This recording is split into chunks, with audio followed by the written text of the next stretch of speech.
Kementerian Kesihatan Malaysia menerusi menterinya YB Khairi Jamaluddin telah pun mengemukakan salah satu cadangan untuk memulakan projek rintis pelabelan kalori makanan yang akan dimulakan di restoran di sekitar Putrajaya dan juga Cyberjaya, dan selepas itu akan diperluaskan di seluruh Malaysia. Jadi penting sebenarnya untuk kita faham tentang konsep kalori dan juga pengiraan kalori, kerana ia boleh membabitkan penurunan dan juga peningkatan berat badan. Kalau terlebih kalori daripada keperluan badan kita, kita boleh meningkatkan berat badan. Tapi apakah kalori itu sebenarnya? Dan apakah kepentingan untuk restoran-restoran ini melabelkan makanan mereka mengikut kalori-kalori yang telah pun wujud dalam makanan tersebut. Jadi untuk bercakap mengenai perkara ini, saya sangat berbesar hati bersama dengan Puan Siti Nur Hidayah Asnam, iaitu penolong pengarah kanan bahagian Pemakanan Kementerian Kesihatan Malaysia menerusi talian Google Meet. Assalamualaikum Puan. Waalaikumsalam. Alhamdulillah.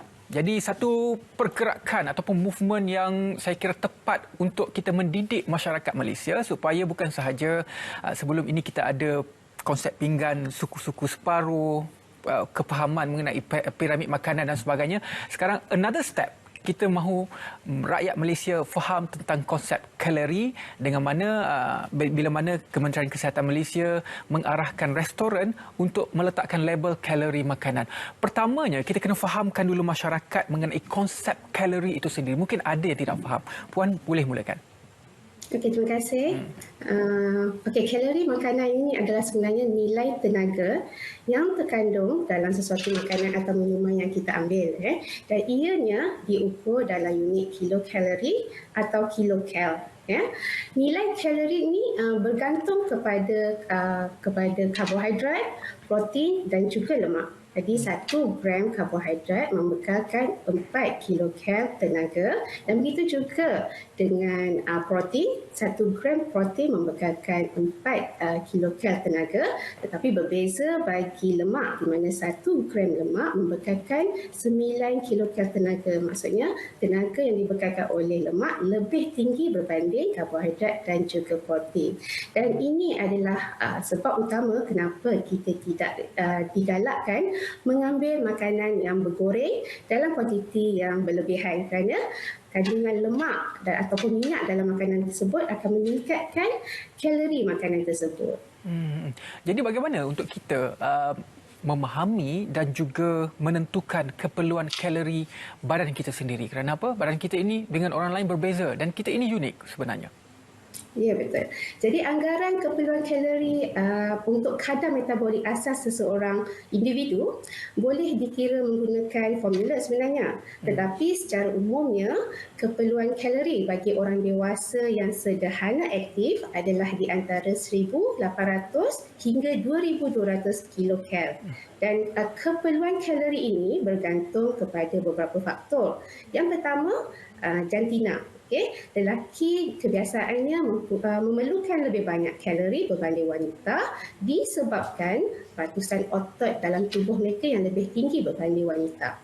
Dan faktor yang kedua adalah umur. Sebagai contoh, remaja memerlukan lebih kalori berbanding orang dewasa kerana mereka melalui proses pertumbuhan yang pesat dalam tempoh masa tersebut. Dan faktor yang ketiga adalah aktiviti fizikal.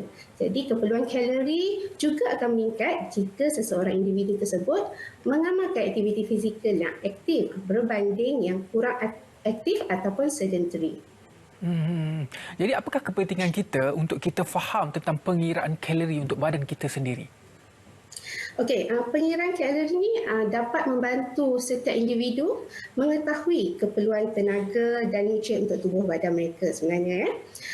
Sekiranya kalori harian diambil secara berlebihan daripada keperluan tubuh badan mereka, sudah pastinya seperti mana Encik Ridwan maklumkan tadi, akan berlakunya masalah berlebihan berat badan dan juga obesiti.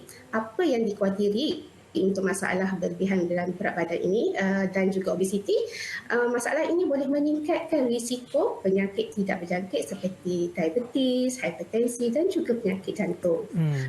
sekiranya ia diambil kurang daripada yang diperlukan, jadi akan berlakunya kurang berat badan atau susut berat badan, dan jika ia berterusan dalam tempoh masa yang lama, yang panjang, akan menyebabkan masalah malnutrisi ataupun kekurangan zat makanan. Jadi oleh itu konsep keseimbangan tenaga, makan ataupun mengambil makanan yang diperlukan oleh tubuh mengikut keperluan tubuh adalah amat penting bagi memastikan tahap kesihatan rakyat Malaysia sentiasa berada pada tahap yang optimum.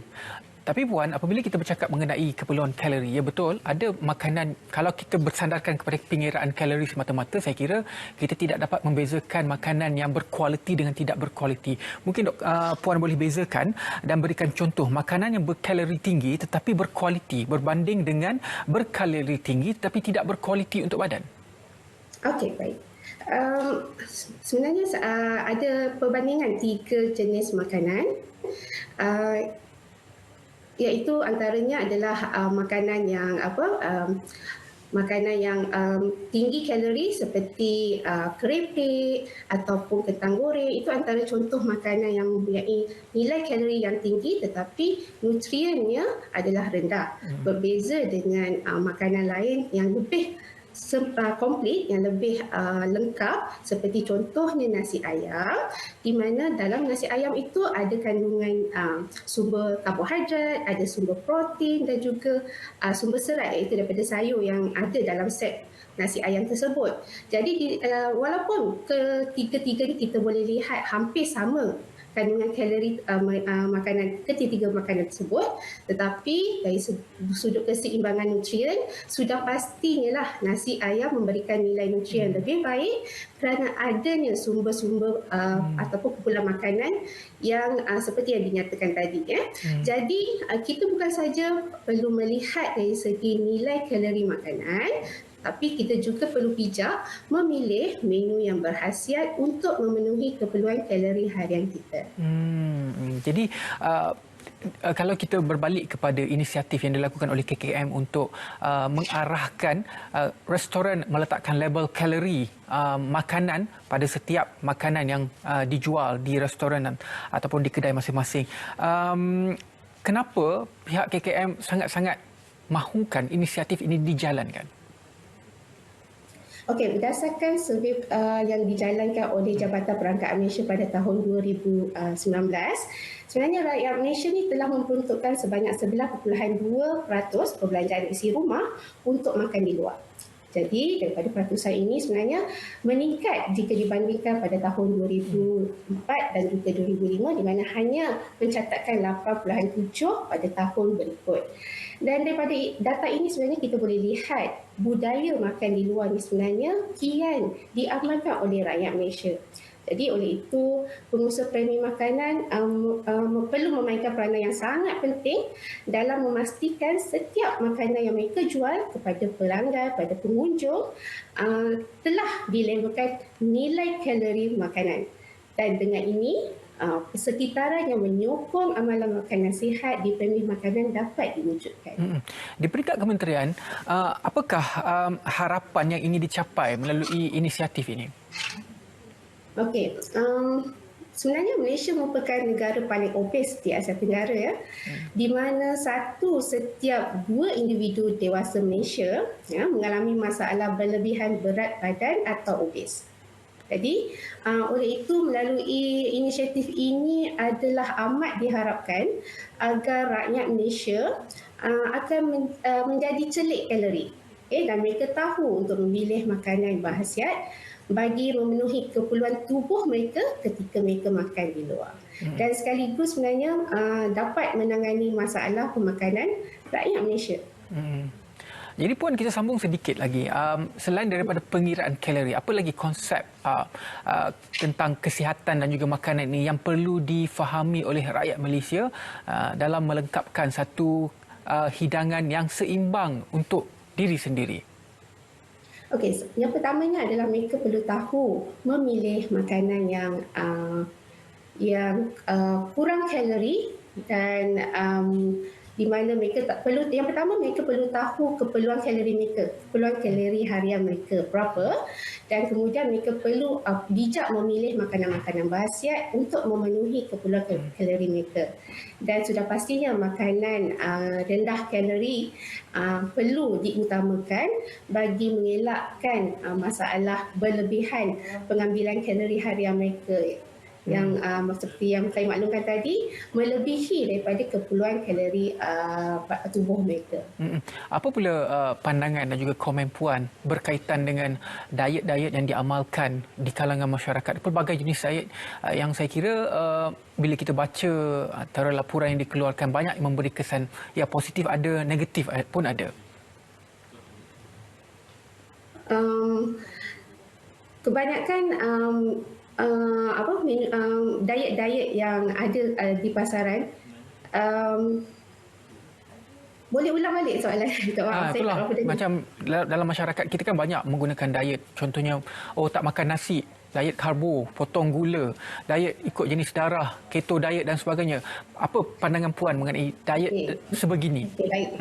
Sebagai nutritionist, sebenarnya kita perlu mengambil makanan seimbang. Pemakanan sihat lah sebenarnya yang mengikut konsep suku-suku separuh. Di mana dalam konsep itu suku-suku separuh itu sendiri telah merangkumi kesemua kumpulan makanan.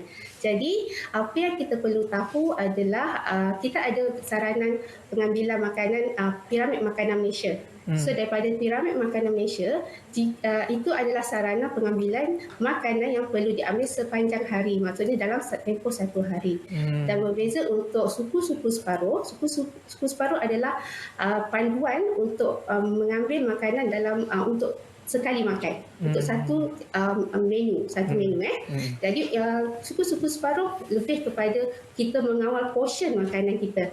Maksudnya suku pinggan itu adalah terdiri pada sumber karbohidrat, suku pinggan lagi terdiri pada sumber protein, dan separuh pinggan terdiri daripada buah dan juga sayur. Yang sudah pastinya untuk pemakanan sihat perlulah amalkan pengambilan air kosong, utamakan air kosong. Jadi itu dia sedikit pandangan daripada Puan Siti Nur Hidayah Aznam mengenai kepentingan label kalori makanan dan juga apakah yang perlu kita lakukan untuk kita memastikan hidangan yang kita ambil itu merupakan hidangan sihat. Yang paling penting sebenarnya selain daripada kalori, kena faham piramid makanan dan juga ikut pinggan suku-suku separuh. Terima kasih banyak-banyak Puan Siti Nur Hidayah Aznam, iaitu penolong pengarah kanan pemakanan bahagian pemakanan Kementerian Kesihatan Malaysia. Baiklah.